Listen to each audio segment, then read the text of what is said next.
ನಾನೀಗ ಗೋಬಿ ರೈಸ್ ಮಾಡೋಕೆ ಈ ಥರ ಸ್ವಲ್ಪ ಕಬ್ಬಿಣದ ಬಾಣಲಿನೇ ಇಟ್ಟು ಇದರಲ್ಲೇ ಮಾಡ್ಕೊಳ್ರಿ, ಟೇಸ್ಟ್ ಚೆನ್ನಾಗಿ ಬರುತ್ತೆ. ಈಗ ಸ್ವಲ್ಪ ಎಣ್ಣೆ ಕಾಯಕ್ಕೆ ಎಣ್ಣೆ ಹಾಕಂಬ್ರಿ. ಇದಕ್ಕೆ ಇದು 3-4 ಸ್ಪೂನಷ್ಟು ಎಣ್ಣೆನ ಹಾಕ್ಕೊಳ್ರಿ. ಈಗ ಎಣ್ಣೆ ಸ್ವಲ್ಪ ಬಿಸಿ ಆಗಲಿ.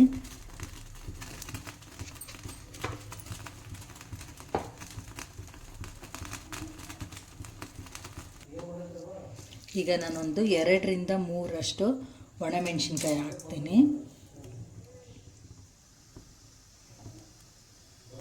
ಇದು ಇನ್ನೊಂದು ಸ್ವಲ್ಪ ಎಣ್ಣೆ ಬಿಸಿ ಆಗಬೇಕು. ಈಗ ಒಣಮೆಣಸಿನ್ಕಾಯಿ ಕೆಂಪಗಾದ್ವಲ್ಲ, ಈಗ ಸ್ವಲ್ಪ ಕರಿಬೇವು. ನಾನೊಂದು 2-3 ಮೆಣಸಿನ್ಕಾಯಿ ಹಾಕ್ತೀನಿ.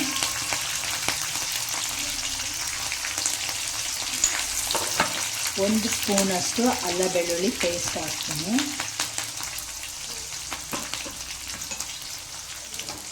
ನಾನೊಂದು 2 ಉಳ್ಳಾಗಡ್ಡಿ ಹೆಚ್ಚಿಟ್ಕೊಂಡಿದ್ದೆ, 2 ಉಳ್ಳಾಗಡ್ಡಿನ ಹಾಕ್ತೀನಿ.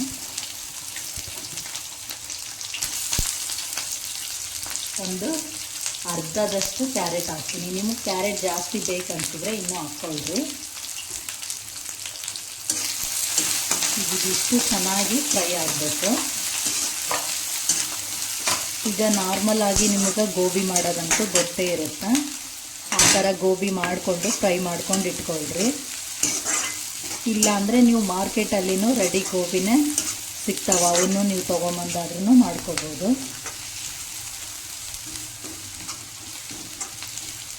ಈ ಥರ ಗ್ರೇವಿ ಮಾಡ್ಕೊಂಡ್ರಿ ಚೆನ್ನಾಗಿ.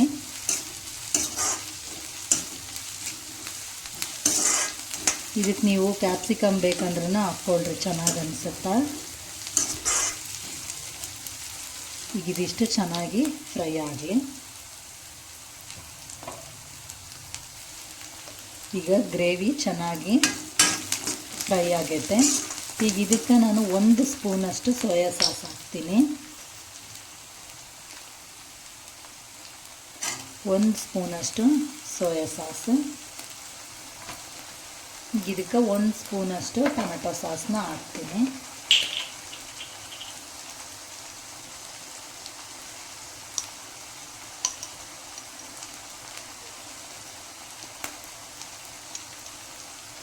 ನಾನು 1 ಸ್ಪೂನಷ್ಟು ಟೊಮೆಟೊ ಸಾಸ್ನ ಹಾಕ್ತೀನಿ. ನಿಮ್ಗೆ ಇನ್ನೂ ಸ್ವಲ್ಪ ಜಾಸ್ತಿ ಬೇಕು ಟೊಮೆಟೊ ಸಾಸ್ ಅನಿಸಿದ್ರೆ ನೀವು ಬೇಕಂದರೆ ಇನ್ನೊಂದು ಸ್ವಲ್ಪನ ಹಾಕ್ಕೊಳ್ರಿ, ನಿಮ್ಮ ಟೇಸ್ಟಿಗೆ ತಕ್ಕಂಗೆ. ನನಗೆ 2 ಸ್ಪೂನಷ್ಟು ಟೊಮೆಟೊ ಸಾಸ್ ಹಾಕೀನಿ.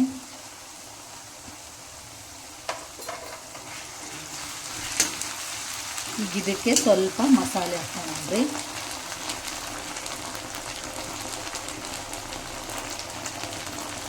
ಸ್ವಲ್ಪ ಅರಿಶಿಣ ಪುಡಿ ಹಾಕ್ತೀನಿ. ಒಂದು ಚಿಟಿಕೆ ಅಷ್ಟು ಅರಿಶಿಣ ಪುಡಿ ಆದರೆ ಸಾಕು.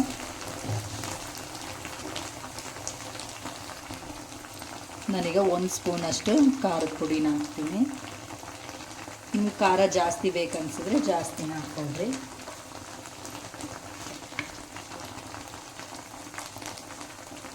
ಈಗ ನಾನೊಂದು ಅರ್ಧ ಸ್ಪೂನಷ್ಟು ಜೀರಿಗೆ ಪುಡಿ ಹಾಕ್ತೀನಿ. ಇದಿಷ್ಟನ್ನು ಚೆನ್ನಾಗಿ ಫ್ರೈ ಮಾಡ್ಕೊಳ್ರಿ.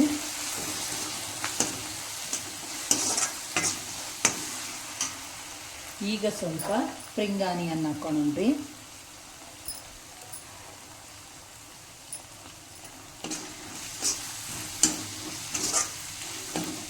ಈಗ ಸ್ವಲ್ಪ ಗೋಬಿನ ಹಾಕ್ಕೊಂಡ್ರಿ. ಈಗ ಗೋಬಿನ ಹಾಕ್ಕೊಳ್ರಿ.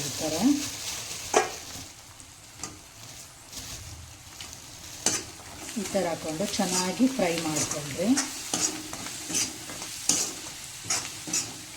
ಈಗ ನಾನು ಇದಕ್ಕೆ ಸ್ವಲ್ಪ ರೆಡ್ ಚಿಲ್ಲಿ ಪೇಸ್ಟನ್ನು ಹಾಕ್ತೀನಿ.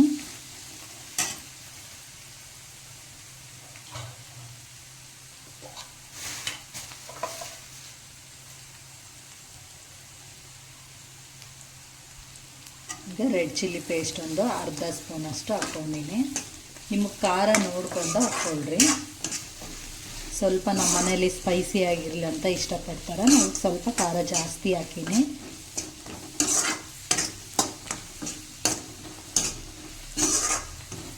ನಿಮಗೆ ಗೋಬಿ ಸ್ವಲ್ಪ ಡ್ರೈ ಆಗಿರಲಿ ಅಂದರೆ ಈ ಟೈಮಲ್ಲಿ ಹಾಕ್ಕೊಳ್ರಿ. ಇಲ್ಲ ಸ್ವಲ್ಪ ಮೆತ್ತಗಾಗಬೇಕಂದ್ರೆ ನಾವು ಉಳ್ಳಾಗಡ್ಡಿ ಈಗೇನು ತರಕಾರಿ ಹಾಕಿ ನಾವು ಬೆನೆಸ್ಕೊತಿರ್ತೀವಲ್ಲ ಅವಾಗೇನೆ ಹಾಕ್ಕೊಳ್ರಿ. ನೀವು ಸ್ವಲ್ಪ ಮೆತ್ತಗಾಗ್ತವೆ.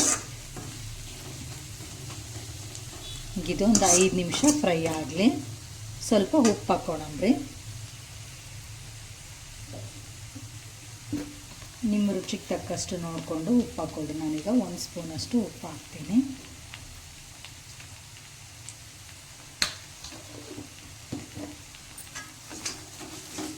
ಸ್ವಲ್ಪ ಈಗ ಉಪ್ಪು ಹಾಕಿವಲ್ಲ, ಸ್ವಲ್ಪ ಇದನ್ನೇ ಹಿಂಗೆ ಒಂದು 5 ನಿಮಿಷ ಕೈ ಆಡಿಸ್ಕೊಳಮ್ರಿ. ಈ ಗೋಬಿಯಲ್ಲಿ ಎಲ್ಲ ಮಸಾಲ ಸೇರ್ಕೊಳ್ಳುತ್ತಾ ಟೇಸ್ಟ್ ಚೆನ್ನಾಗಿ ಅನಿಸುತ್ತೆ.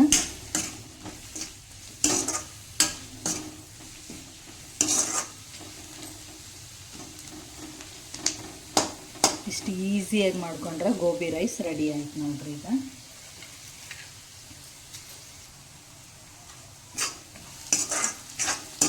ಈಗ ಗೋಬಿ ಎಲ್ಲ ಸ್ವಲ್ಪ ಮೆತ್ತಗಾಗ್ಯಾವ. ಈಗ ಈ ಟೈಮಲ್ಲಿ ನೀವು ರೈಸ್ ಹಾಕ್ಕೊಂಡು ಕಲಿಸ್ಕೊಳ್ರಿ.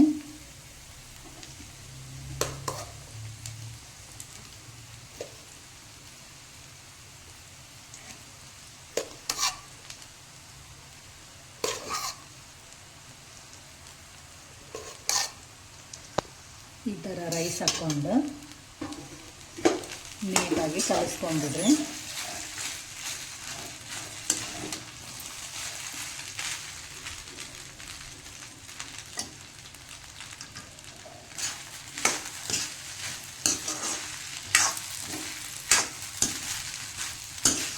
ಈ ಥರ ಕಲಿಸ್ಕೊಂಡ್ರೆ ಗೋಬಿ ರೈಸ್ ರೆಡಿ ಆಯಿತು. ನೀವು ಹೋಟ್ಲಲ್ಲಿ ಹೋಗಿ ತಿನ್ನೋಕ್ಕಿಂತ ಮನೆಯಲ್ಲೇ ನೀಟಾಗಿ ರುಚಿಯಾಗಿ ಮಾಡಿಕೊಂಡು ತಿನ್ಬೋದು. ಟೇಸ್ಟ್ ಚೆನ್ನಾಗಿರುತ್ತೆ, ಮಕ್ಕಳೆಲ್ಲ ಇಷ್ಟಪಡ್ತಾರೆ.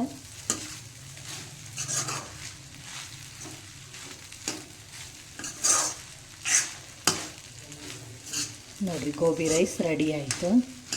ನೀವು ಇದನ್ನು ಬಾಸುಮತಿ ಅಕ್ಕಿಯಲ್ಲಾದ್ರೂ ಮಾಡ್ಕೊಳ್ರಿ, ಟೇಸ್ಟ್ ಚೆನ್ನಾಗಿ ಅನಿಸುತ್ತೆ. ನಾವು ಈ ಕಬ್ಬಿಣ ಬಾಣಲೆಯಲ್ಲಿ ಮಾಡೋದ್ರಿಂದ ರುಚಿ ಚೆನ್ನಾಗಿರುತ್ತೆ ಅಂತ ಕಬ್ಬಿಣದ ಬಾಣಲೆಯಲ್ಲಿ ಮಾಡ್ಕೊಳೋದು. ನೋಡಿರಿ ಎಷ್ಟು ಚೆನ್ನಾಗಾಯ್ತು ಅಂತ ರೈಸ್.